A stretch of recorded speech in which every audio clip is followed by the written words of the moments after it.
আল্লাহর ডাকার ব্যাপারে কোনো চিন্তা চেতনা থাকে না। কিন্তু অসুস্থ হয়ে গেলে আল্লাহ ছাড়া তখন আর কেউ উপায় থাকে না, শুধুই ডাকি, বারবার ডাকি আল্লাহ আল্লাহ বলে, কাজ হয় না। প্রচন্ড যখন স্রোত শুরু হয়, ঝড় শুরু হয়, লঞ্চের ভিতরে তখন মুসলিম ছাড়া অন্য কোনো ধর্মের লোক খুঁজে পাওয়া যায় না। সবার কণ্ঠ দিয়ে একটা শব্দ উচ্চারিত হয়, আল্লাহ বাঁচাও, আল্লাহ বাঁচাও। শীতরাং নামে একটা ঝড় কয়েকদিন আগে আসতে চাইছিল, পরে আসে নাই, রাগ করে চলে গেছে আর একদিক। যে পরিমাণ দোয়া দুরুদ আর আল্লাহ বিল্লাহ করছে, তাতে চিন্তা করছে যে এদের কাছে গেলে আবার কোন বিপদে পড়ে যায়, ঘুরে চলে গেছে অন্যদিকে। একজন আমারে বলতেছে, হুজুর যে কোনো এক সরকারি অফিসের কথা বলে বলতেছে, এই অফিস তো পুরো কলরবের অফিস হয়ে গেছে। তো আমি বললাম কেন?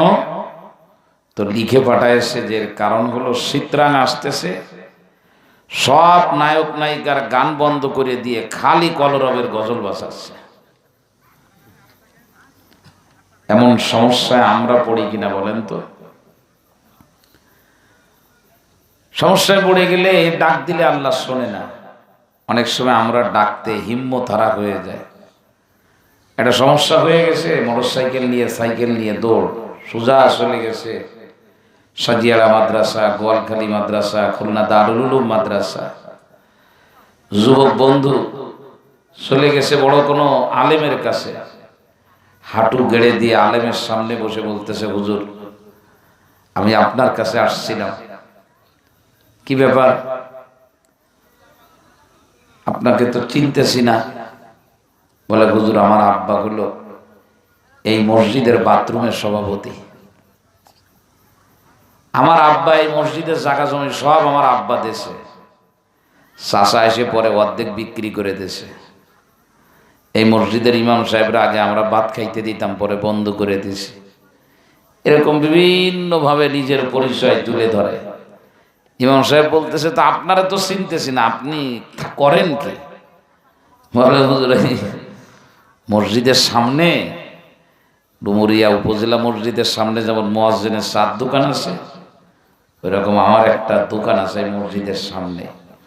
তো মসজিদের সামনে চার দোকান, আমি তো আপনারা চিনতেছি না। কয়, হুজুর আমি একটু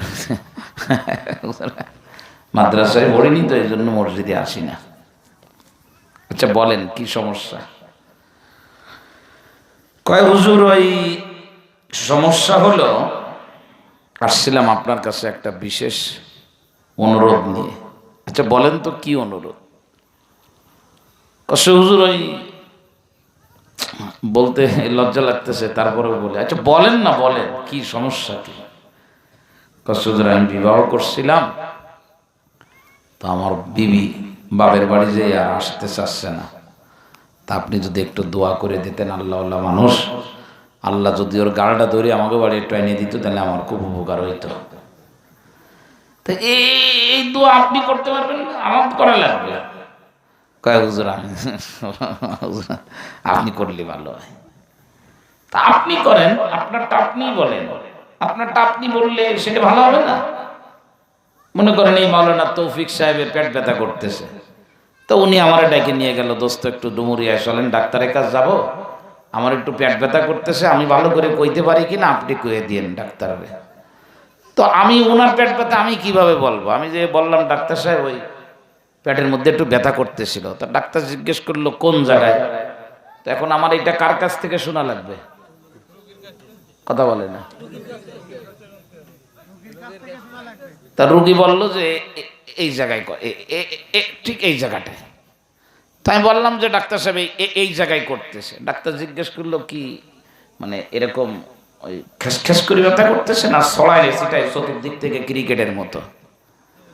তো আমি জিজ্ঞেস করলাম ব্যথাটা কেমন? তো সব তো ওনার কাছ থেকে শোনা লাগে। তো উনি যদি ওনারটা বলে ডাক্তারের কাছে, তাহলে আরো ভালো করে বলতে পারবে কিনা? কথা বলেন। কিন্তু উনি ডাক্তারের কাছে বলতে পারতেছে না, ভয়ের চোটে আমারে নিয়ে গেছে সাথে করে, উনারা জিজ্ঞাসা করা হলো, ডাক্তারের সামনে আপনি বলতে পারতেছেন না, আমার কাছে বলতেছেন, আমি ওইটা ডাক্তারের বলতেছি, আমি কিন্তু বিষয়টা বুঝলাম না, আপনি এই কথাগুলোই ডাক্তারের বলেন। আচ্ছা, আমি বললি ওষুধ দেবেন না, আগে 2-3 বার ওষুধ নিয়ে গেছি, তা টাকা দিইনি। বুঝছেন কথা? বুঝেন নাই? ফজরের নামাজ পড়ি নাই, জোহরের নামাজ পড়ি নাই, চার দেয়ালের মধ্যে বসে ইসলামের বিরুদ্ধে লাগামহীন চক্রান্তের মধ্যে অংশগ্রহণ করেছিলাম, উলামায়ে কেরামের বিরুদ্ধে বলেছি, কোরআনের বিরুদ্ধে বলেছি। কোন মুখ নিয়ে আল্লাহরে বলবো যে আল্লাহ তুমি আমারে বাঁচাও? মুখ আছে বলা? তো কারে দিয়ে বলানো লাগতেছে? আব্দুস সামাদ সাহেব হুজুরে দিয়ে, মুশতাক আহমদ সাহেব হুজুরে দিয়ে, সরমনার পীর সাহেবরে দিয়ে, অমুক আল্লামাতুদ দাহারে দিয়ে, অমুক বক্তারে দিয়ে কখন বলানো লাগতেছে? যখন আমার বলার মতো হিম্মত ভিতরে নাই। তার কারণ পেশাব করেছি, টয়লেট পেপার নেইনি, কেবলার দিকে ফিরে পেশাব করেছি, আলেমদের বিরুদ্ধে লাগামহীন চক্রান্ত করেছি, কোরআনে কারিমের আইনের বিরুদ্ধে চক্রান্ত করেছি। তো এখন বিপদে পড়ে গেছি, কোনো উপায় নাই, আল্লাহর এই বলা দরকার। তো আমি এখন ভায়া মিডিয়া গ্রহণ করতেছি। আল্লাহ তাআলা বলেন, যে ভায়া আর যে মিডিয়া হয়ে আসো, ও দোয়া আমি আল্লাহর দরবারে কবুল হবে না। বলবেন হুজুর, তাহলে দোয়া কবুল হওয়ার লাইন কি? মা বোনরাও ভালো করে শোনেন। নিজের প্রয়োজনের কথা চোখের পানি ফেলে আল্লাহর কাছে বলবেন, আল্লাহ কবুল করে নিবেন। আল্লাহ রাব্বুল আলামিন কোরআনে কারীমের আয়াতের মধ্যে বলেন, ওয়া ইযা সাআলাকা ইবাদি আন্নী ফাইন্নী করিব। আপনার কাছে ওরা প্রশ্ন করে আমি আল্লাহর অবস্থান সম্পর্কে, আমি কোন জায়গায়। হে নবী, আপনি ওদেরকে বলে দেন আমি আল্লাহ ওদের সঙ্গে আছি। উজিবু দাওয়াতাদ দাঈ ইযা দাআন। আমি আল্লাহর বৈশিষ্ট্যগুলো, আমি তাদের সাথে থাকার কারণগুলো, বান্দা যখনই ডাক দেবে আমি বান্দার ডাকে সাড়া দিব। কে ডাকে সাড়া দিবেন? জোরে বলেন। কিন্তু আল্লাহ রাগ হয়ে আছেন। দীর্ঘ 30টা বছর ধরে আমারে 3 বেলা খাওয়াই। পৃথিবীতে অসংখ্য মানুষ হাসপাতালের বেডে চিকিৎসা নিচ্ছে, আমারে হাসপাতালে নেয় নাই। আমার দিকে খেয়াল করেন, বাথরুম বন্ধ হয়ে গেছে, বাথরুমও হয় না। বাংলাদেশি ডাক্তারগুলি কাউকে দিয়ে কোনো কাজ হয় না, সোজা চলে গেছে সিঙ্গাপুরের এলিজাবেথে, ইন্ডিয়ার ভ্যালোর পর্যন্ত চলে গেল। অত্যাধুনিক মেশিন দিয়ে পরীক্ষা নিরীক্ষা করার পরে ডাক্তার বলতেছে কেমনে বাথরুম হবে। বাথরুম হওয়ার জন্য যে নাড়ি, ওই নাড়িটাকে আর একটা নাড়িতে পেঁচায় ফেলেছে। পেঁচায় ফেলার কারণে ওই নাড়ির ভিতর দিয়ে স্বাভাবিকভাবে যেটা ডেলিভারি হওয়ার কথা সেটা হচ্ছে না। বাংলাদেশি কোনো মেশিনে ধরা পড়ে নাই। মুসলমান ভাইরা রে আমার, লাখ লাখ টাকা খরচ করে নিজের পেটটা কাটছে। ওই যে নাড়ি জড়ায় গেছে আর একটা নাড়িকে, ওই নাড়িটারে কেটে জোড়ানো নাড়িটাকে আবার ছাড়ানো হয়েছে। এরপরে জোড়া লাগায় তারপরে বাথরুমের লাইনটা ক্লিয়ার করে বাংলাদেশের জমিনে আবার আসছে। ডুমুরিয়া বাজারের মধ্যে দাঁড়ানো লোকজন জিজ্ঞাসা করে চিকিৎসা কেমন হয়েছে? বড় বড় চমৎকার। কি করলো বলে নাড়ি কেটে পেঁচানো নাড়িটাকে আবার সোজা করে দেওয়া হয়েছে। জিজ্ঞাসা করে কত টাকা খরচ হয়েছে? আল্লাহু আকবার বলতেছে, মাত্র বেশি খরচ হয় না, 40 লাখ মতো আমার খরচ হয়েছে। বাথরুম ঠিক মতো হয় না, তার জন্য 40 লাখ খরচ করা লাগছে ওই লোকের। আর আমি প্রতিদিন বাঁশ বাগানে যাই আর কলা বাগানে যাই আর টয়লেটের মধ্যে ঢুকি, দোয়া পড়ার নামে খবর নাই, শুরুতেও দোয়া নাই, শেষেও দোয়া নাই। কোন রকম নিজের কাপড়টা উঠাইলাম আর জায়গা মতো বসার সঙ্গে সঙ্গে কে যেন ভিতরে চাপ দিয়ে বলতেছে বের হয়ে যা। সঙ্গে সঙ্গে পেটের ভিতর থেকে বের হয়ে গেল। 40 টাকাও আমার খরচ হলো না। এ দুনিয়ার মুসলমান 40 লক্ষ টাকা যে আল্লাহ আমার সেভ করায় দিলেন, ওই আল্লাহ বলে বান্দা আমি তোর কাছ থেকে কিচ্ছু চাই না। তুই যখন বাথরুম থেকে বের হয়ে যাবি, তোর কণ্ঠ দিয়ে উচ্চারণ করবি আলহামদুলিল্লাহ জিল্লাজি আযাহাবা আন্নিল আযা ওয়া আফানি। প্রশংসা সেই রবের যে রব কষ্টদায়ক জিনিসগুলি আমার ভিতর থেকে সহজে বের করে দিয়েছি। তা আমি তো একদিনও দোয়া পড়ি নাই। দোয়া পড়ছি আমরা। চাচা কইছে ঠিক কথা, কয় কয়জনে দান এই দোয়া, কথা তো এইটা। যদি আল্লাহ বের না করে দিতেন, একটু চিন্তা করো তো যুবক বন্ধুরা, একটু চিন্তা করো, যদি বের না করে দিতেন তাহলে নির্ঘাত আমারও 40 লাখ খরচ হইতো, পেট কাটা লাগতো, নাড়ি কেটে পেট ছাড়ানো লাগতো, বাড়ি ছেড়ে সিঙ্গাপুরে যাওয়া লাগতো। এরপরেও নাড়ি কেটে বাড়ি আসার পরে ডাক্তার প্রেসক্রিপশন লিখে দিয়েছে ভারী কাজ করা যাবে না, ক্রিকেটের বল করা যাবে না, ফুটবলের শুট করা যাবে না, কেউ যদি কিল মারে দোয়া ইউনুস পড়ে সালাম দিয়ে চলে আসতে হবে, কিল মারার চিন্তা ভাবনা করা যাবে না, নারকেল গাছে উঠে নারকেল পাড়ে খাইতে পারবা না, হাড্ডি খাইতে পারবা না, গোস্তর দিক তাকানো যাবে না, শক্ত জিনিস খাওয়া যাবে না। তো এর থেকে মরিয়ে যাওয়া ভালো না? কথা বলে না, কথা বলেন তো। আল্লাহ তাআলা আমারে তো সব দিক দিয়ে আল্লাহ ভালো রাখছে। বাবা রে বাবা, গরুর ওই যে মুড়োর হাড্ডি, এই পায়ের এই গুড়ালির হাড্ডি মুখের ভিতরে দিয়ে দাঁত দিয়ে সাপ দিয়ে পুরো মানে খাইয়ে পিছন দিয়ে বের করে দিচ্ছে। কে করতেছেন এইটা? বলেন আল্লাহ। আমার এক পরিচিত ছোট ভাই, বিএল কলেজের স্টুডেন্ট, ওর মাজায় পেইন খুব বেশি, ব্যথা খুব বেশি। ও আবার নিজে ডাক্তার, হোমিও ডাক্তার, ওই বয়রাতে সম্ভবত ওর চেম্বার আছে, খুব ভালো ছেলে, সাতক্ষীরাতে বাড়ি। বহু ডাক্তার দেখা গেছে, বহু ডাক্তার, কাজ হয় না, ব্যথা যায় না। লাস্ট স্টুডেন্ট ভিসায় গেছে সিঙ্গাপুরে। সিঙ্গাপুরে যাওয়ার পরে অত্যাধুনিক মেশিনে চেক করার পরে দেখতেছে মেরুদণ্ডের যে হাড়, এই হাড়টা যে লেভেলে থেকে আপ ডাউন করবে, নড়বে চড়বে, ওইটা নড়তে পারতেছে না। যে কোনো এক সাইড থেকে ঘামাসি, যেমন ঘামাসির মতো অল্প একটু গোস্ত বেড়ে স্বাভাবিকের থেকে একটু সামনে চলে গেছে।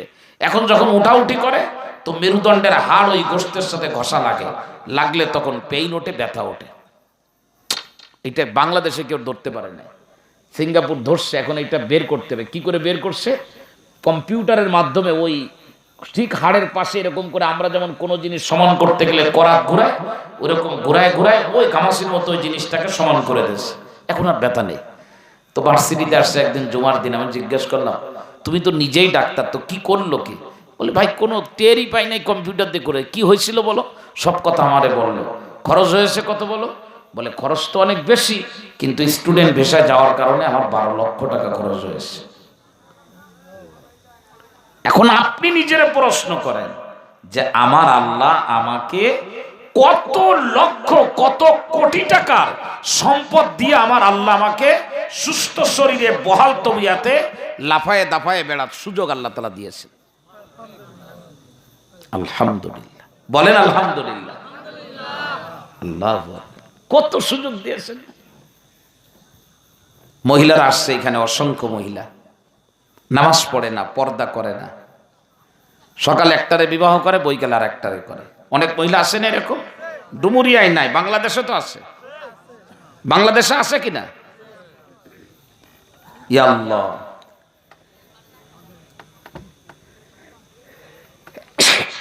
আলহামদুলিল্লাহ, আলহামদুলিল্লাহ। আপনারা বুঝতেছেন আমার কথা? এক মহিলা বয়স হয়ে গেছে, ক্যান্সার হয়েছে, ক্যান্সার ভিতরে, মেয়েদের মেয়েলি একটা ক্যান্সার, খুব খারাপ অবস্থা। ডাক্তারের সাথে কথা বললাম, বলছে পেট কাটা হবে, নাড়ি কেটে ফেলে দেওয়া হবে। শুধু ডাক্তারই কেটে দেবে, তার বিল হলো 15,000। আমি কথা বলেছি 15,000, কম খরচ দিয়ে প্রায় 30,000 টাকা বিল হয়ে গেছে হাসপাতালে। সব মহিলার যদি এরকম হয়, পেট কাটা লাগবে, নাড়ি কাটা লাগবে, কত কঠিন হবে। অথচ আমার আল্লাহ আমাকে কোনো রোগ দেন নাই, টোটালি আল্লাহ তাআলা আমাকে এ টু জেড কমপ্লিট সুস্থ একটা মানুষ আল্লাহ আমাকে রেখেছেন। নাকি আমরা সুস্থ রয়েছি? আমি থাকি নাই, আমাকে কে রেখেছেন বলেন? মুসলমান ভাইরা রে আমার, আল্লাহ বলেন বান্দা আমি তোমার সব দিক থেকে সুস্থতা দিলাম, কিন্তু শুনে রাখো, হোটেলে ভাত রান্না করে বসে আছে হোটেলের মালিক, প্রতিদিন আপনারা খাচ্ছেন, প্রতিদিন খাচ্ছেন, কিন্তু বিল দিচ্ছেন না, বিল দিচ্ছেন না, বিল দিচ্ছেন না।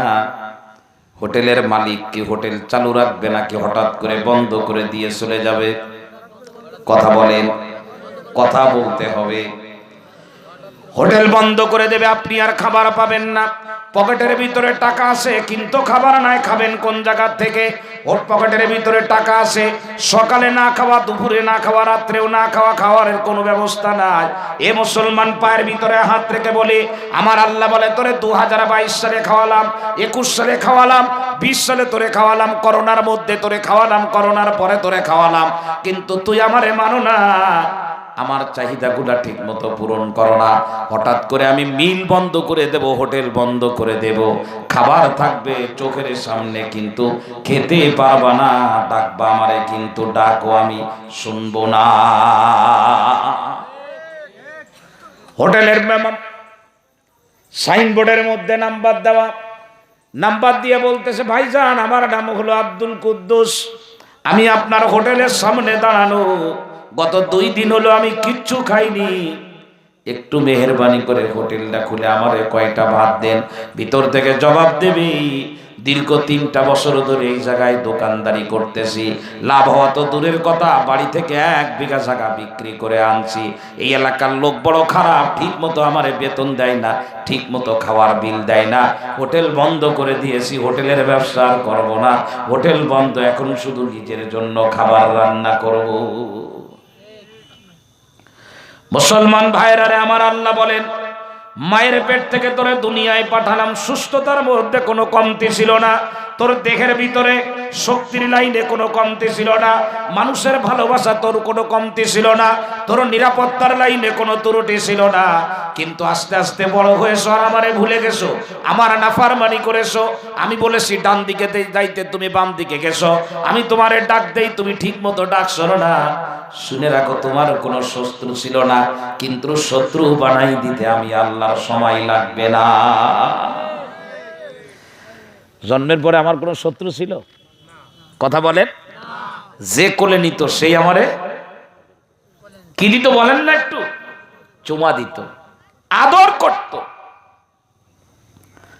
আল্লাহ বলেন, আমি তোরে দুনিয়ায় পাঠালাম, রেডিমেড খাবার দিয়ে তোর খাবারের সূচনা করেছিলাম, পাকানো লাগবে না, বাজার করা লাগবে না, রাস্তায় লাফালাফি দাফাদাফি করা লাগবে না, শুধুমাত্র বান্দা তুই 2টা ঠোঁট নিয়ে তোর মায়ের বুকে স্তনের সঙ্গে লাগাবি, আর একদম রেডিমেড গরম করা খাবার ফ্লাক্সের ভিতর থেকে, কুদরতি ফ্লাক্সের থেকে অটোমেটিক বের হয়ে তোর মুখের ভিতরে ঢুকতেছিল।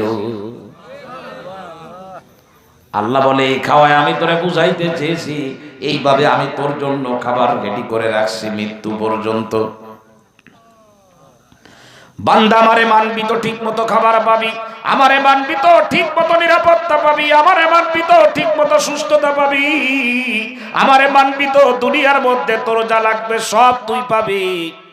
আমারে মানবি না, আমি দোকান বন্ধ করে দেব, আমারে মানবি না, আমি দোকান বন্ধ করে দেব, কাঁদবি, চোখের পানি ফেলবি, দৌড়া দৌড়ি করবি, আলেমদের কাছে যাবি, কিন্তু শুনে রাখ বান্দা, ভালো অবস্থায় যদি আমারে না ডাকিস, বিপদে পড়ে ডাকলে আমি আল্লাহরে তোরা পাবি না।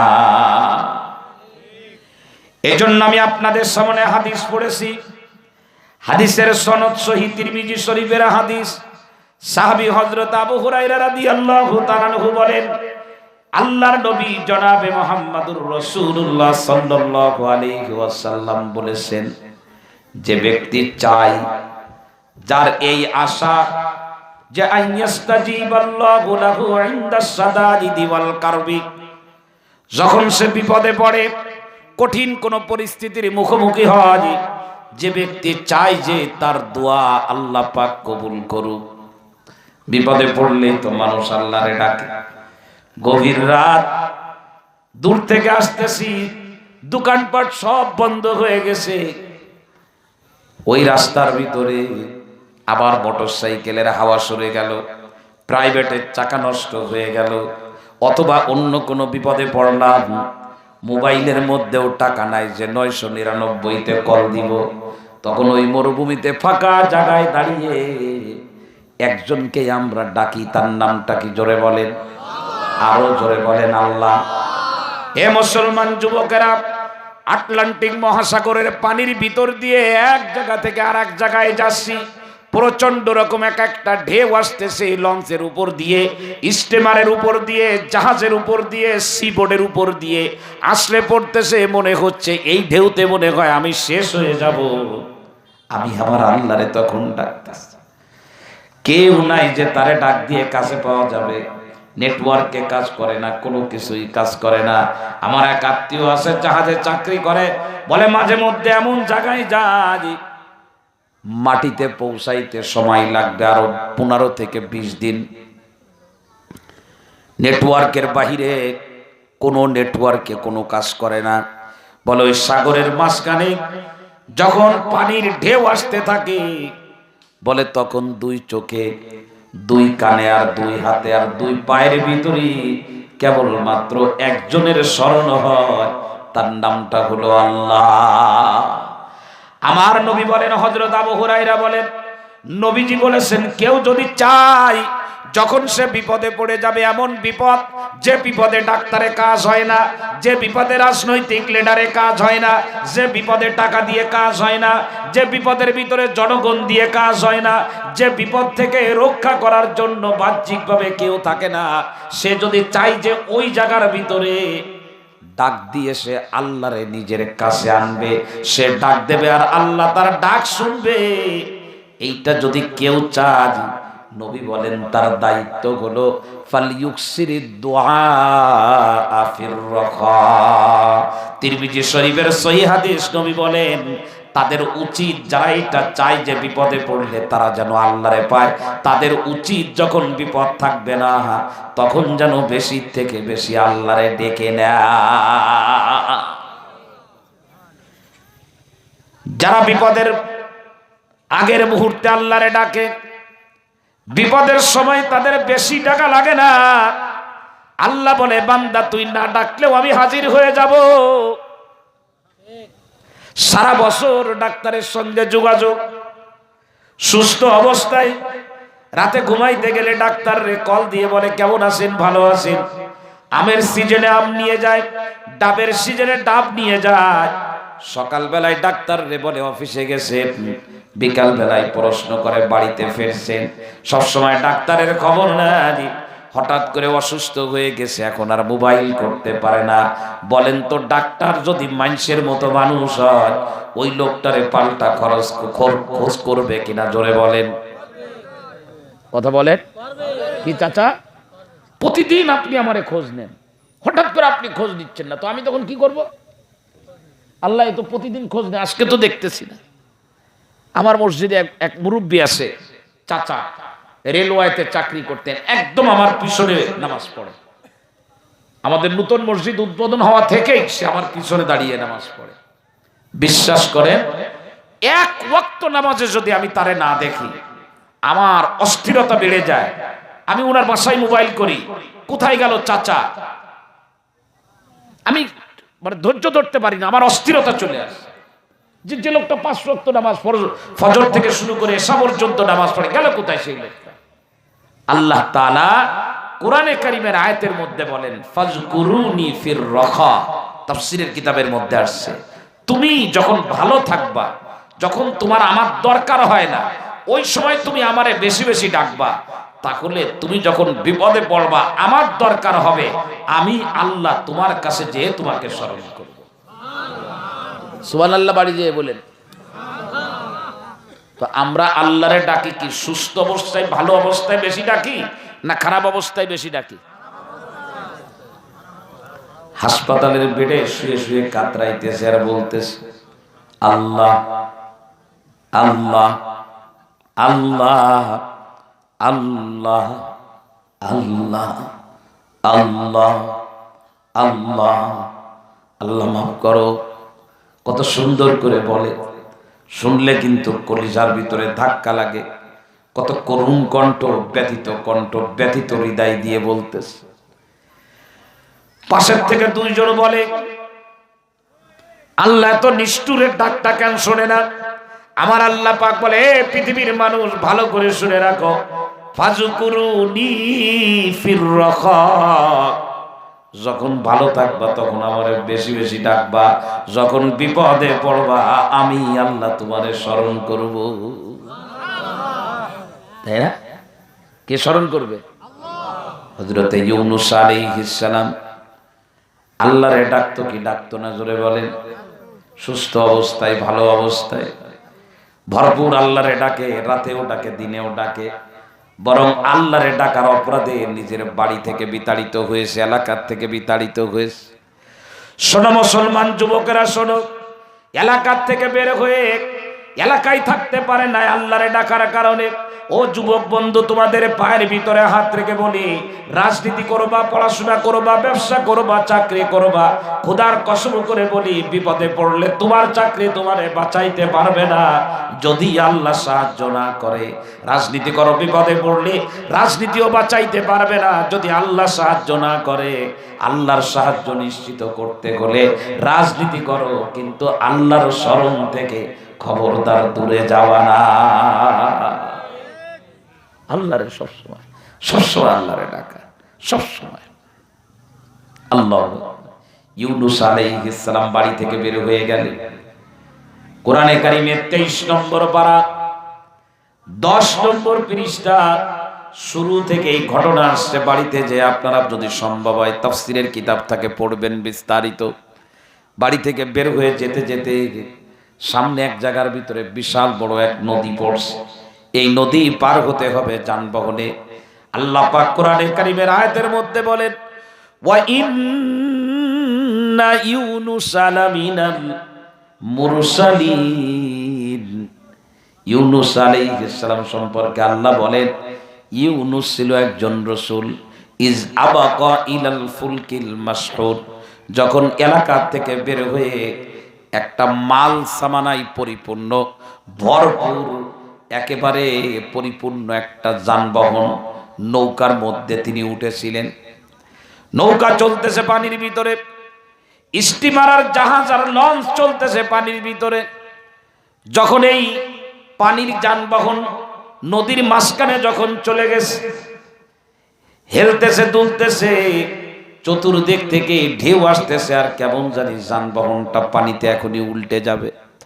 যাত্রী যারা ছিল সবাই মিলে মাঝিরে বলতেছে, হে মাঝি, এরকম সমস্যা ইতিপূর্বে আর কোনোদিন পড়ছো নাকি? নাকি এটাই প্রথম? তাফসীরে ইবনে কাসির আমি নিজেই পড়াই, 4th খণ্ডের ভিতরে আসছে।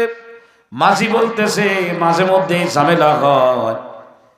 যাত্রীরা বলে, এই ঝামেলা তুমি কেমনে প্রতিহত করো, কি করো বলো, তোমার আমল কি? বলে, তখন এটাই হলো জরুরি, ওই নৌকার ওই যানবাহনের লোড কমাইতে হবে। লোড কমাইলে ঢেউয়ে কোনো সমস্যা হবে না, ওই যানবাহন নিয়ে কিনারায় যাওয়া সম্ভব হবে। বলে, লোড কেমনে কমাবে? সবাই তো মানুষ, কমাইতে গেলে তো কাউরে নদীর মধ্যে ফেলে দিয়ে লোড কমাইতে হবে।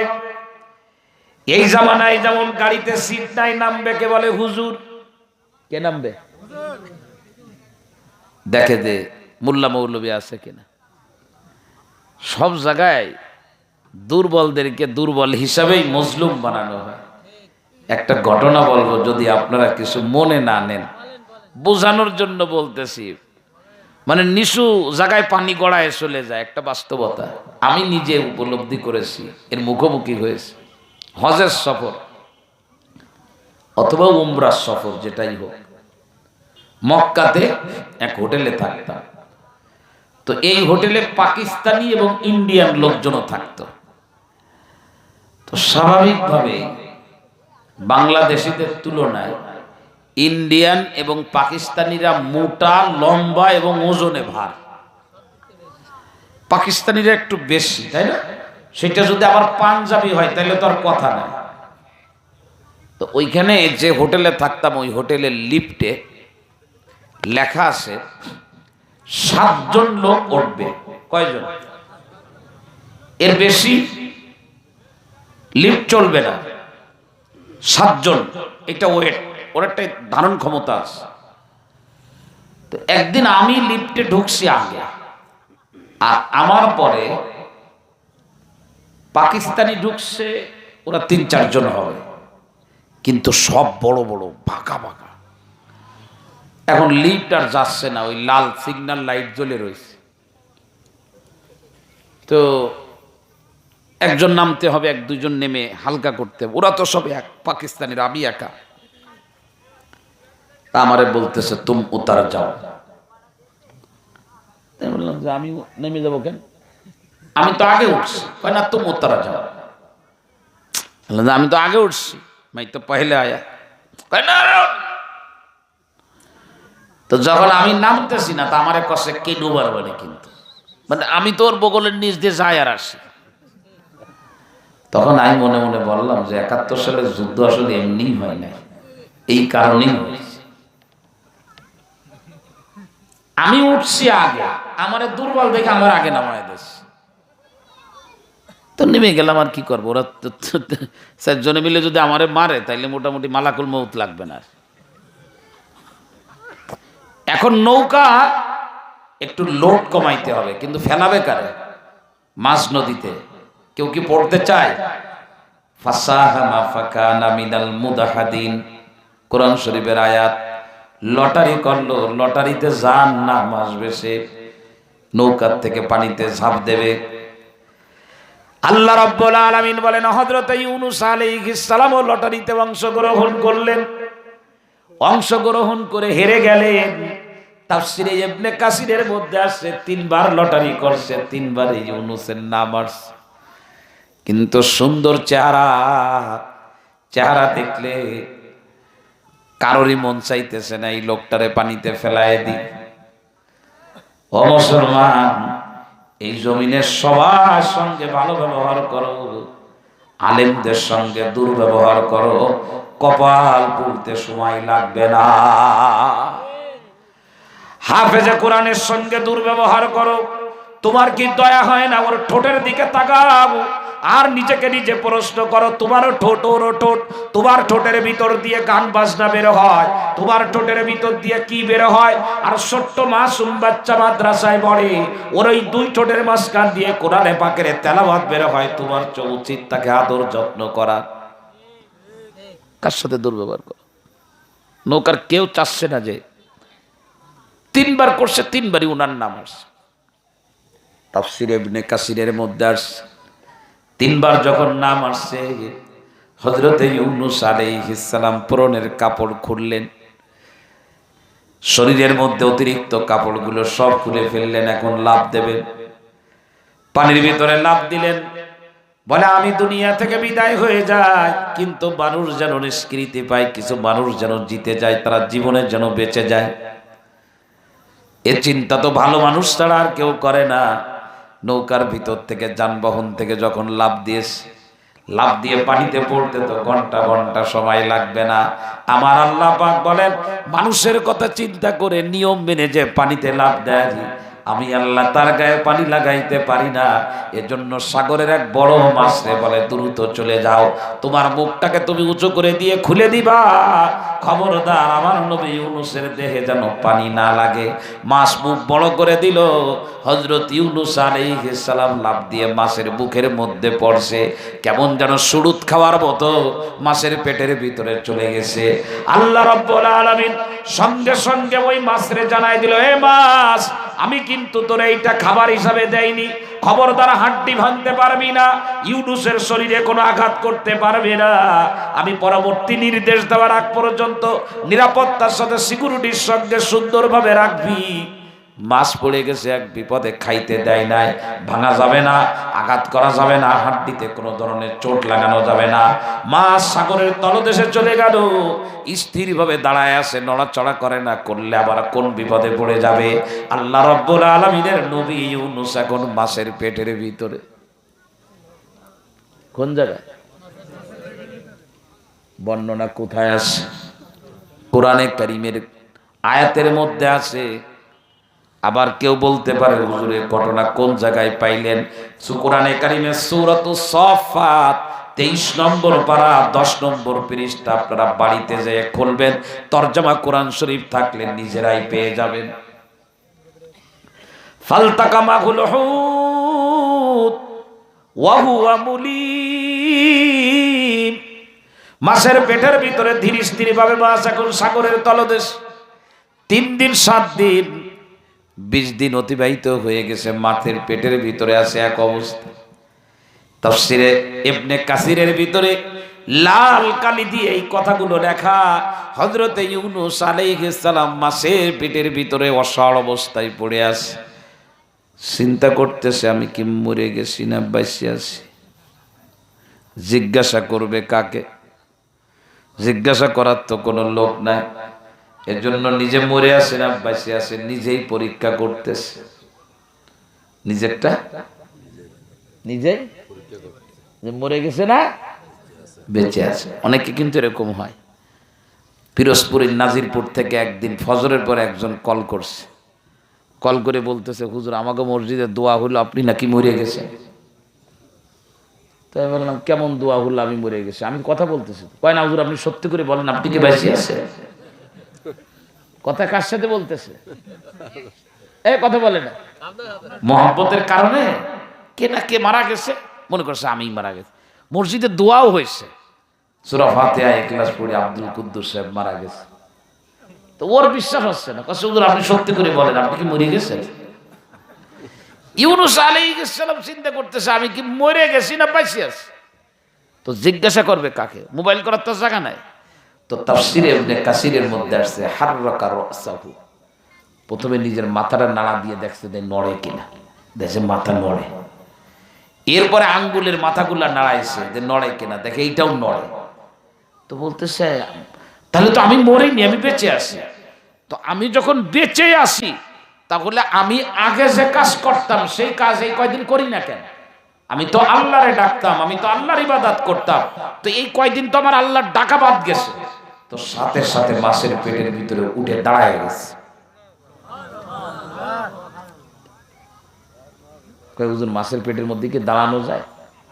বেটা পুঁটি মাছ খাইলে তো বসবো কি করে? এমন মাছ আছে ওর পেটের ভিতর দিয়ে এক পাশতে যেয়ে মাছ পায়খানা করে যে রাস্তা দিয়ে, ওই রাস্তা দিয়ে আপনি বের হয়ে যাবেন, মনে হবে যে চিটাগাঙের টানেলের ভিতর দিয়ে গেছেন আপনি। এরকম বড় বড় মাছ আছে না?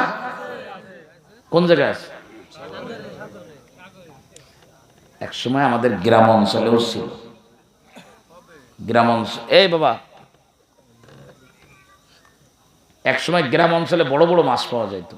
আমাদের বাড়ির পাশ দিয়ে একটা নদী আছে।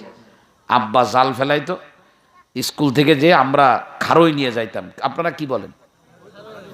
তো জাল ফেলায় আব্বা লাফ দিয়ে পড়তাম, বলতো এই বাইরে গেছে।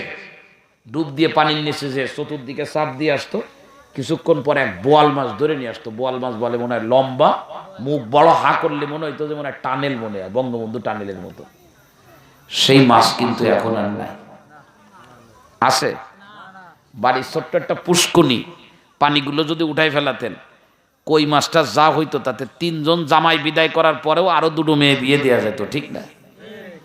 আল্লাহ তাআলা আমাদের নাফরমানির কারণে এই সমস্ত নিয়ামত আল্লাহ সব নিয়ে সাগরে রাখছে। কোন জায়গায়? কারণ মাছরে বলে দেশে যে থাকার দরকার নাই, বাইলে খালি নদী শুকিয়ে গেছে। এখন ব্রিজের নিচে শিরিষ গাছ লাগাইছে, কি গাছ? আর মেহগুনি গাছ লাগাইছে, আছে না? নিয়ে গেছে কে? কথা বুঝতে না মনে হয়। দেশি মুরগির ডিম খাইতে খাইতে হাফসাই গেছে। আর আমরা এখন এত ভালো পোল্ট্রি মুরগির ডিম, তাও ভাঙার পরে কুসুম তালাশ করে পাওয়া যাচ্ছে না। পরে শোনা গেল ওটা ডিম না, ওটা হলো সিন বানাইতেছে, নকল ডিম। সিন বানাইছে নাকি? চাইনালেরা কি বানাইছে? নকল ডিম বানাচ্ছে। শুনতেছি মার্কেটে নাকি নকল বাসমতি চাল আসছে, প্লাস্টিক দিয়ে বানানো। কি দিয়ে বানানো? ও মোটামুটি 1 বস্তা কিনলে বছরে আর কিনা লাগবে না। খাবেন, ধুয়ে রোদি দিয়ে আবার রান্না করবেন। ওই দিক দিয়ে বেরোনোর পরে ধুয়ে রোদি দিয়ে আবার রান্না করবেন। কথা বুঝাইতে পারি নাই মনে? একে আল্লাহর বরকত আসে না উঠে গেছে? উঠে গেছে। বিশ্বাস করো, বিশ্বাস করো। আব্বা চাকরি করত, বড় ভাই চাকরি করত প্রাইমারি স্কুলে, 75 টাকা বেতন। কত? 8টা 10টা ভাই বোন আমরা ওই 75 টাকা বেতন দিয়ে বড় হয়েছি। আর এখন আমরা 4-5 জনে চাকরি করি, বেতন পাই এক একজন লাখ, 2 লাখ, 3 লাখ টাকা করে। এরপরে একজন আছে কন্ট্রাক্টারি করে, সে তো বাথরুম ব্যাস দিয়ে মারে। এরপরেও মাঝে 2 ভাইয়ের বউ মারামারি করছে সর্ষের তেল টানাটানি নিয়ে। বরকত আছে না গেছে? কথা বলে না। মুসলমান বরকত উঠে যাচ্ছে, তার কারণ হলো নাফরমানি বাড়বে যত, আল্লাহর সঙ্গে বান্দার দূরত্ব পয়দা হবে তত। আল্লাহ থেকে দূরে যাবা যারা, অন্ধকারে তারা আক্রান্ত হবা, অন্ধকারে পড়ে যাবা, শান্তি পাবা না, খালি দৌড়াইতে থাকবা, দৌড়ায় কুল কিনারা পাবো না। এজন্য হাতে পায়ে ধরে বলি, আল্লাহর সঙ্গে আমরা পাল্লা দেব না, নিজের সারেন্ডার করব, আল্লাহর সামনে ধরা দিয়ে দেব। হযরত ইউনূস আলাইহিস সালাম মাছের পেটের ভিতরে উঠে দাঁড়ায় গেলেন। তাফসীরে ইবনে কাসিরের মধ্যে আসছে, আগে যে কাজ করতেন সেই কাজ আবারও করলেন। ওই মাছের পেটের ভিতরে সাল্লা রাকাতাইনে 2 রাকাত নামাজ পড়লেন। আগের অভ্যাস, 2 রাকাত নামাজ পড়ার পরে আল্লাহরে ডাক দিয়ে বলতেছে, গো আল্লাহ, এমন জায়গায় আমি সেজদা করছি, আমার আগে এই জায়গায় আর কেউ কোনোদিন সেজদা করে নাই, আমি শুরু করলাম সেজদা করা। আল্লাহ, আমি তো বিপদের মধ্যে আছি, তুমি আমার বিপদ থেকে রক্ষা করো। আল্লাহ রাব্বুল আলামিন বলেন, ফাস্তাজাবনা লাহু, আমি আল্লাহ দোয়া কবুল করে নিলাম, আর ওই কঠিন বিপদ থেকে আমি আল্লাহ তারে রক্ষা করলাম। কিন্তু রক্ষা তো করছে। এই যে কোরআনে কারিমে সূরাত সাফফাতের মধ্যে আল্লাহ রাব্বুল আলামিন বলেন, এ পৃথিবীর মানুষ ভালো করে কান খাড়া করে শোনো, ফালাউলা আন্নাহু কানা মিনাল মুসাব্বিহিন লালাবিথা ফি বাতুনিহি ইলা ইয়াউমি ইউবাতুন। ইউনূস যদি আগে থেকে ভালো না হতো, আমার ডাকার অভ্যাস না থাকতো, আমি আল্লাহর পবিত্রতা ঘোষণার অভ্যাস যদি ভালো অবস্থায় না থাকতো, এই মাছের পেট থেকে বের হওয়া তো দূরের কথা, কিয়ামত পর্যন্ত মাছের পেটে থাকা লাগতো। ভালো অবস্থায় কারে ডাকবো? আরো জোরে বলেন, আরো জোরে বলেন, কারে ডাকবো? বলেন আল্লাহ আল্লাহ। ও যুবক, কোনো সময় ভুলবা না, দাঁড়িয়ে থাকবা, কণ্ঠ দিয়ে বের হবে আল্লাহ। কি বের হবে? জোরে বলো। আল্লাযীনা ইয়াযকুরুনাল্লাহা কিয়ামান ওয়া কুউদান ওয়া আলা জুনুবিহিম। দাঁড়িয়ে আসি কণ্ঠে আমার আল্লাহ, বসে আসি কণ্ঠে চলবে আল্লাহ, শুয়ে থাকবো এ কণ্ঠ দিয়ে বের হবে আল্লাহ। এজন্য আরব দেশে পাহাড়ের মধ্যে পাবেন, লিফটের ভিতরে পাবেন, দোকানদার দোকানদারি করে, তার ক্যাশ বাক্সের উপরে লাগানো পাবেন। এই দোকানদার তোমার দোকানদারির ব্যস্ততা থাকতে পারে, পাহাড়ের মধ্যে লেখা, ড্রাইভারদের প্যাসেঞ্জারদের বলা হচ্ছে গাড়ি তুমি চালাইতে পারো, লিফটের মধ্যে তুমি চলতে পারো, কিন্তু শোনো লা তানসা যিকরাল্লাহ। পৃথিবীতে সব ভুলে গেলে কোনো সমস্যা নাই, কিন্তু খবরদার আল্লাহকে যেন ভুলে না যাও। গাড়ি চালাবা, স্মরণে থাকবে কে? জোরে বলে। মক্কা থেকে গাড়ি ছাড়লো, গভীর রাত গাড়ি চলতেছে, 450-500 কিলোমিটার রাস্তা চলে যাবে, মরুভূমি, বাড়ি নাই, গাড়ি নাই, কিচ্ছু নাই, দূরপাল্লার গাড়ি চলতেছে। হাজী সাহেবরা সব ঘুমাচ্ছে, ঘুমানোর আগে আমারে বলতেছে, তুমি একটু ড্রাইভারের সাথে কথা বলো। মিশরি ড্রাইভার, মিশরে বাড়ি,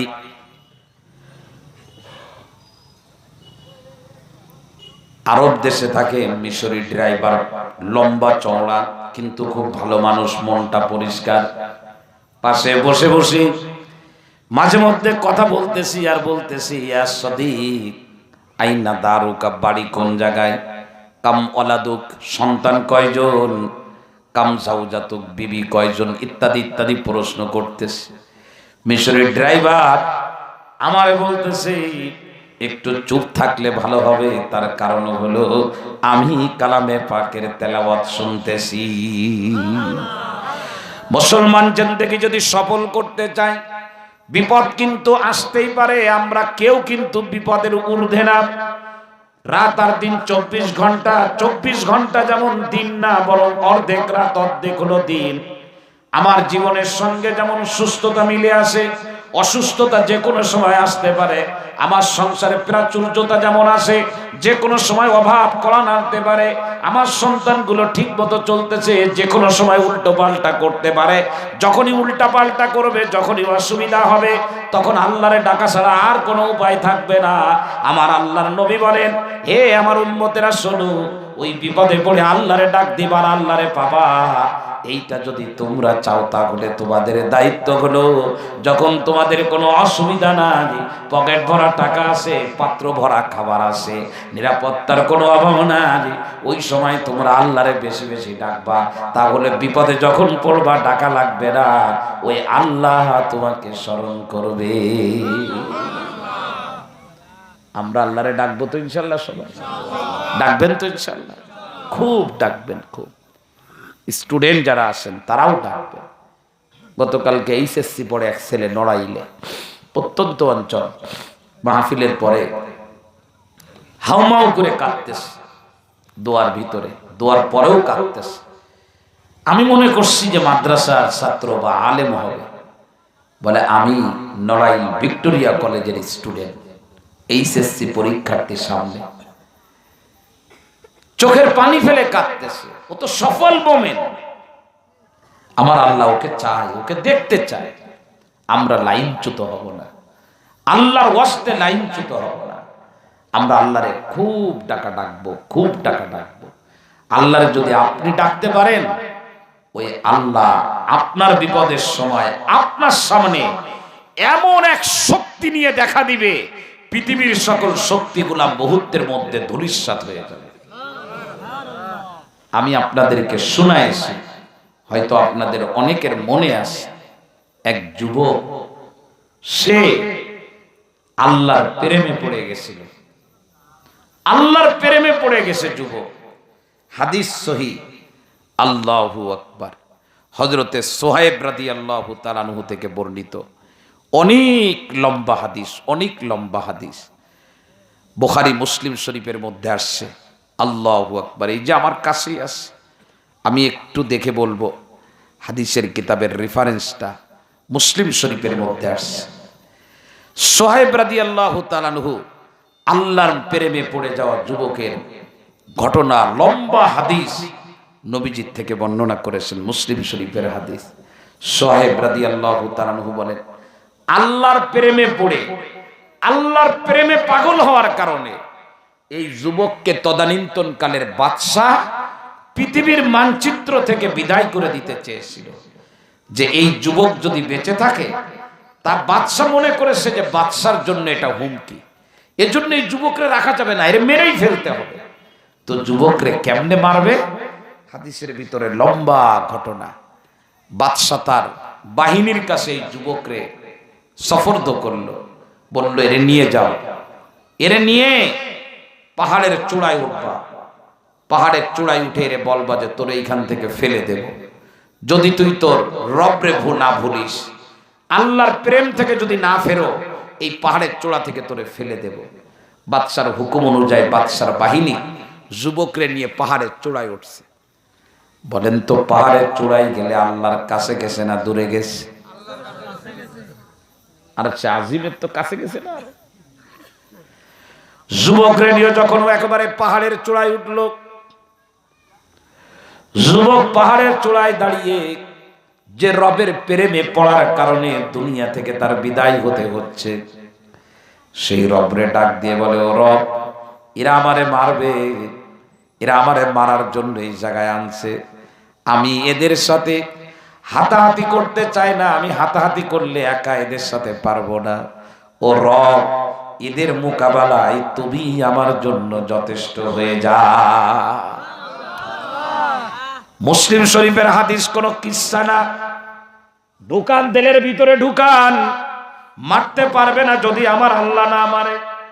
যুবক যখন এই কথা বলছে, আল্লাহ আমার জন্য এদের মোকাবেলায় তুমি যথেষ্ট হয়ে যাও, সঙ্গে সঙ্গে স্থির পাহাড়, যে পাহাড় নড়ে না, যে পাহাড় জমিন যেন না নড়ে, জমিনের উপরে পেরেক আকারে মেরে রাখা হয়েছে, আসমানওয়ালা রব ওই পাহাড় রে বলে, পাহাড় তোর উপরে আমার এক বান্দা আমার প্রেমে পড়ছে, তারে মারার জন্য কিছু কম বক্ত না লায়ক, কপাল পোড়া লাইন সুতো হতভাগা আমার এক প্রিয় বান্দারে মারার জন্য তোর উপরে নিয়ে আসছে। আমার ওই বান্দারে আমি বলবো না যে তাদের সাথে মারামারি করবে, এইটা করলে খারাপ দেখাবে। ও পাহাড়, আমি তোরে বলতেছি, তুই তো কিয়ামতের ময়দানে একটা দুইটা কিয়ামতের আগে নড়াচড়া দিবি, কিন্তু এখন একটু নড়াচড়া দিয়ে তোর উপরে যত ময়লা আবর্জনা আছে সবগুলারে দূরে সরায় দে। আস্তে করে পাহাড় কেঁপে উঠছে।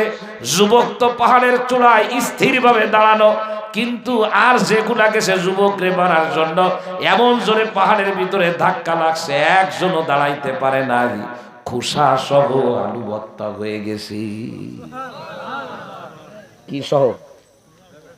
আলুর দাম বাড়লে কেউ খোসা ফেলায়? আলুর দাম যখন বেড়ে যায় তখন খোসা ফেলাই কেউ? তো যুবক তো দামি, বাকি যেগুলো আলু ভর্তা হবে ওগুলার খোসা ফেলানো হবে না, সবগুলো শেষ, সবগুলো সবগুলো শেষ। আল্লাহ আল্লাহ আল্লাহ আল্লাহ আল্লাহ, আমরা আল্লাহরে ডাকবো তো ইনশাআল্লাহ।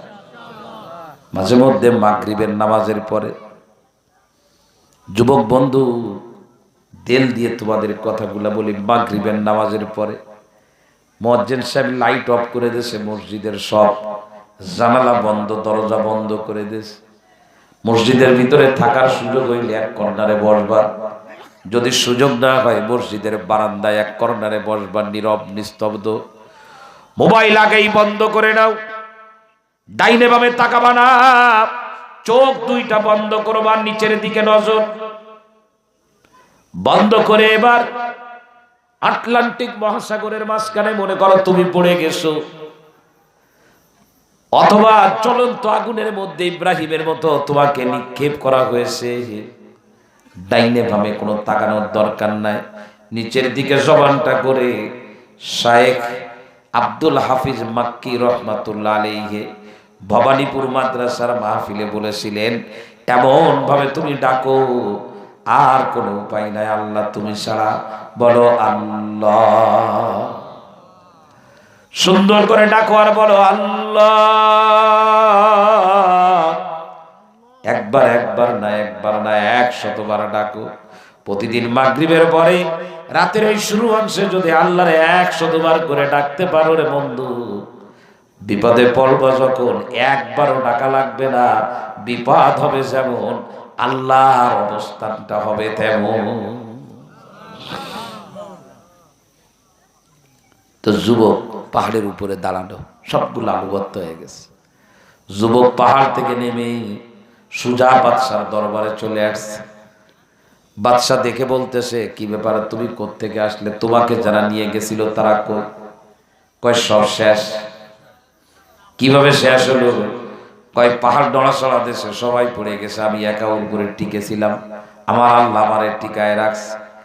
বাদশা আরো রাগ হয়ে গেল, তোরে পাহাড়ে মারবো না, তোরে এবার পানির মধ্যে ডুবায় মারবো, সাগরে পাঠাবো, দেখি তুই কেমনে আসিস। পাহাড় তো নড়াচড়া দেশে, সাগর তো নড়াচড়া দিতে পারবে না। বাহিনী আর একটা রেডি করলো, যুবকরে তাদের হাতে দিয়ে বলে, যাও এর যানবাহনে করে নিয়ে একদম সাগরের মাঝখানে যাবা, যেখান থেকে সাঁতরায় আসা সম্ভব না, এরপরে নিয়ে তারে পানিতে ফেলায় দিবা। একদম সাগরের মাঝখানে চলে গেছে, ডাইনে পানি, সামনে পানি, পিছনে পানি, শুধু পানি আর পানি। যুবকরে ফেলে দেবে যানবাহন থেকে, একেবারে শেষ পর্যায়ে এখনই ফেলাবে।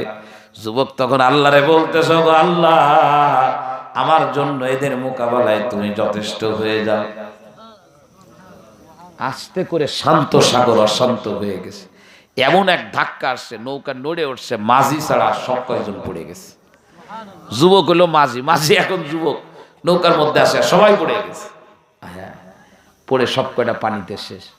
যুবক আস্তে করে নৌকা চালায় কিনারায় আসছে, এসে আবার বাদশার দরবারে আসছে, এসে বলতেছে, ও বাদশা, কয় তোমার যারা নিয়ে গেল তারা কয়? কয় সব পানিতে রয়ে গেছে। তো যুবক বাচ্চারে বলতেছে লম্বা হাদিসের শেষের দিকে, আপনি এইভাবে আমারে মারতে পারবেন না, এতে খামাখা আপনার সৈন্য নষ্ট হবে, আপনার এভাবে আপনি মারতে পারবেন না, সম্ভব না। তার কারণ আমি যার প্রেমে পড়েছি তাকে ছাড়া আপনি আমার একটা পশমের ক্ষতিও করতে পারবেন না। তো বাদশা তো মারবে, জেদ। যুবক বলতেছে আপনি যদি মারতেই চান তাহলে আমি আপনাকে একটা শব্দ শিখায় দেব, আপনি আপনার তীর আর ধনুক রেডি করে আমার দিকে তীর ছুড়বেন, আর আমি যে শব্দ শিখায় দেব ওই শব্দটা মুখ দিয়ে উচ্চারণ করবেন, তাহলে আপনি আমাকে মারতে পারবেন, আপনার মনের সাধ পুরা হবে। তাহলে বলে সেইটা কি শব্দ বলো? বলে আপনি আগে লোকজন জমা করেন, সবাইরে ঘোষণা দেন যে আমারে মারবেন, রেডি হন, তারপরে আমি শিখায় দেব। তো রেডি হয়ে গেছে। যুবক বলতেছে আপনি তীর মারবেন আর মুখে এই শব্দ উচ্চারণ করবেন, বিসমিল্লাহি রব্বিল গুলাম। কি বলবে? এই যুবকের রবের নামে আমি মারতেছি। তার মানে বাদশারে কি বানায় ছাড়ছে? কথা বলে না। বাদশা যারে মানতে চায় না তারে মানায় ছাড়ছে। ঠিক এইভাবে যুবকরে দুনিয়া থেকে বিদায় করে দিল। আল্লাহর সান্নিধ্যে যুবক চলে গেল। কিন্তু ওই বাদশার দেশে যত মানুষ ছিল তারা বলে যুবকের রবই তো ঠিক আছে, সেই রব ছাড়া তো বাদশা কিছুই করতে পারল না। সুতরাং যুবক চলে গেছে, আমরা রাস্তার সন্ধান পেয়ে গেছি, আর বাদশারের রব বলবো না, আমাদের রব হলো যুবকের রব। কারে মানবেন জোরে বলেন? বলেন আল্লাহ। আল্লাহ ছাড়া আমার কোনো জায়গা নাই, আমার আল্লাহ। কথাই তো আল্লাহ, আল্লাহ, শুধু আল্লাহ। আল্লাহ যদি ডাক দেয় আর কোন ডাকের কোনো দাম নাই। এ মুসলমান, আল্লাহ ডাক দিলে আর কোনো ডাক নাই। মসজিদে আজান হয়ে গেছে, আমার আল্লাহ আমারে ডাকতেছে মুয়াজ্জিনের কণ্ঠ দিয়ে, হাইয়া আলাস সালাহ। আব্দুল গফফার আসো, আসো মসজিদে আসো, নামাজের দিকে আসো।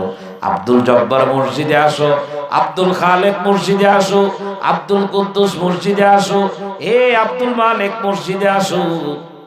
অন্য কোন ডাকে আমি আর কান দেব না, আমার রব আগে, পৃথিবীর সব তারপরে। কথা বুঝে আসছে? তাহলে আমি যখন কোন ক্রাইসিস মুহূর্তে পড়বো তো রব আমাকে স্মরণ করবেন, আমাকে সাহায্য করবেন। আল্লাহ তাআলা আমাদেরকে রবের স্মরণে নিবেদিত প্রাণ হওয়ার তৌফিক আল্লাহ দান করে। সবাই বলে না করবো তো ইনশাআল্লাহ, করবো তো ইনশাআল্লাহ। আমরা সবাই 5 ওয়াক্ত নামাজ আমরা পড়বো, আল্লাহ তৌফিক দেয়। কথা শেষ করবো, উঠবেন না কেউ, দোয়া করবো। 3 যুবক, বুখারী মুসলিমের হাদিস, লম্বা হাদিস, আমার কাছেই আছে। 3 যুবক গুহায় আটক হয়েছিল, আপনারা জানেন না? গুহার মধ্যে আশ্রয় নিয়েছে, বৃষ্টির পানিতে উপর থেকে একটা বড় পাথর এসে গুহার মুখটা আটকায় দিয়েছে। এত বড় পাথর 3 যুবক ধাক্কা দিয়েও সরাইতে পারবে না, গুহার মধ্যে আটকা পড়ে গেছে, ওরা তো মারা যাবে। 3 যুবক তখন একজন আর একজনকে বলতেছে, জীবনে যার যে ভালো কাজ আছে সেইটা স্মরণ করে আল্লাহরে বলো, আল্লাহ চাইলে পাথর সরাই দিতে পারে। তো 3 যুবক অতীতে পূর্বে তারা যে ভালো কাজ করত, যে কথাটা আমি বুঝাইতেছি, ওই ভালো কাজের কথা স্মরণ করে করে আল্লাহরে বলতেছে, আল্লাহ আমি দুধ দহন করে সন্তানদের আগে আমি আমার মা বাপরে খাওয়াইতাম, আল্লাহ এটা যদি তোমার কাছে পছন্দনীয় হয় তুমি পাথর সরায় দাও। আল্লাহ সাথে সাথে জিবরাইলকে দিয়ে 3 ভাগের 1 ভাগ পাথর সরায় দিলেন। আর এক যুবক বলতেছে, ওগো আল্লাহ, আমার এক চাচাতো বোন ছিল সুন্দরী, আমি তাকে ভালোবাসতাম, অনেক প্রস্তাব তাকে দিয়েছি কিন্তু সে মানে না। লাস্টে আমাকে বলল যদি টাকা পয়সা দাও মানতে পারি। আমি কষ্ট করে টাকা পয়সা জমা করলাম। এরপরে চাচাতো বোনের সঙ্গে খারাপ কাজে লিপ্ত হওয়ার জন্য গেলাম। একদম চাচাতো বোনকে যখন ব্যবহার করব, চাচাতো বোন তখন আমারে বলতেছে তুমি আল্লাহরে ভয় করো, তোমার ভয়ে আমি সেদিন চাচাতো বোনকে ব্যবহার না করে ছেড়ে দিয়ে আসছিলাম। আর কারোর ভয় না, শুধু তোমার ভয়। নিশ্চয়ই যদি এটা তোমার কাছে ভালো হয়ে থাকে, আল্লাহ তুমি পাথর সরায় দাও। আরো এক ভাগ সরে গেল। আর একজন বলতেছে, আল্লাহ আজকে আমরা বিপদে। আমাদের তো পূর্বে ভালো কাজ আছে। আমার বাড়িতে আমি এক কাজের লোক নিয়েছিলাম, দিন শেষে তাকে কাজের মজুরি দিয়েছিলাম। সে ভুল করে মজুরি আমার বাড়িতে ফেলে রেখে গিয়েছিল। ওই মজুরি আমি আত্মসাৎ করি না, বরং সেইটা ব্যবসায় লাগাইছিলাম। সেই ব্যবসায় বরকত হতে হতে মাঠ ভরা উট ঘোড়া আর দুম্বা ছাগল হয়েছিল। অনেকদিন পরে ওই লোক এসে বলতেছে, টাকা ফেলে দিয়েছিলাম, আমার টাকাটা আমাকে দিয়ে দেন। তখন আমি ওই উট ঘোড়া, ওই দুম্বা, মাঠ ভরা লক্ষ কোটি কোটি টাকার সম্পদ তারে দেখায় দিলাম। সে নিয়ে চলে গেল, আমারে কিচ্ছু দিয়ে যায় না, আমি তাকে সব দিয়েছিলাম। আল্লাহ যদি তোমার কাছে এটা পছন্দনীয় হয়, পাথরের যতটুকু এখনো গুহার বুকে আছে তুমি সরায় দাও। আস্তে করে আল্লাহ জিব্রাইলকে দিয়ে পুরা গুহার মুখটাকে পাথর সরায় পরিষ্কার করে দিলে। সে আল্লাহ মনে হয় এখন না, আসে কি একটু দুর্বল হয়ে গেছে? হ্যাঁ, আসে। বাকি আমাদের সম্পর্কের অবনতি হওয়ার কারণে কথা বলে না, আমরা ডাক দিলে পাচ্ছি না। সুতরাং আল্লাহকে ডেকে যদি নিজের কাছে আনতে চায়, সত্যিকার অর্থে বিপদ আপদের মুহূর্তে যদি আল্লাহর সাহায্য চাই, একটাই মাত্র আমাদের কাজ, সেই কাজ হলো আমরা ভালো অবস্থায় আল্লাহরে বেশি বেশি ডাকবো। ডাকবো তো ইনশাআল্লাহ? ডাকবো তো ইনশাআল্লাহ? হ্যাঁ, আল্লাহ তাআলা তৌফিক দান করে। খুব ডাকবেন, খুব ডাকবেন। 5 ওয়াক্ত নামাজ, জিকির, তেলাওয়াত, কোরআন তেলাওয়াত সব করবেন ইনশাআল্লাহ। ইনশাআল্লাহ যদি কখনো বিপদ এসেই যায়, আল্লাহ পাককে আমরা পাবো ইনশাআল্লাহ। আল্লাহ তাআলা আমাদের সকলকে তৌফিক দান করে। সবাই বলেন আমিন।